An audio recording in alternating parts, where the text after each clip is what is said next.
Matharu v. Matharu 1994. The claimant allowed his son and daughter-in-law to live on his property as their family home for many years.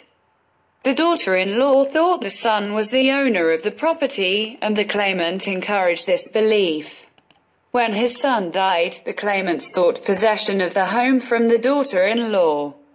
A person will have an inchoate equity in land if they can establish proprietary estoppel.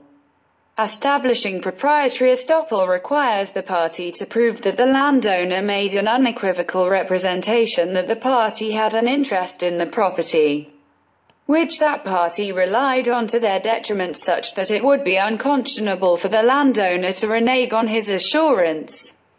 This inchoate equity can be satisfied by the court using a range of remedies, whatever remedy would do the minimum amount of justice in the case.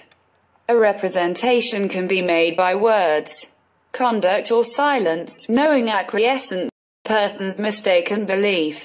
The issue in this case was whether encouragement of a mistaken belief amounts to a representation for the purposes of proprietary estoppel, and if so, what remedy was appropriate. The Court of Appeal declined to grant the claimant possession, and granted the daughter-in-law an irrevocable license for life, so long as she met the outgoing finances of the property. The court held that encouragement of the daughter-in-law's mistaken belief that the property belonged to her husband was sufficient to amount to an unconscionable representation. The court also held that the daughter-in-law had only lived in the home on the basis of this representation, and that this was sufficient to establish reliance.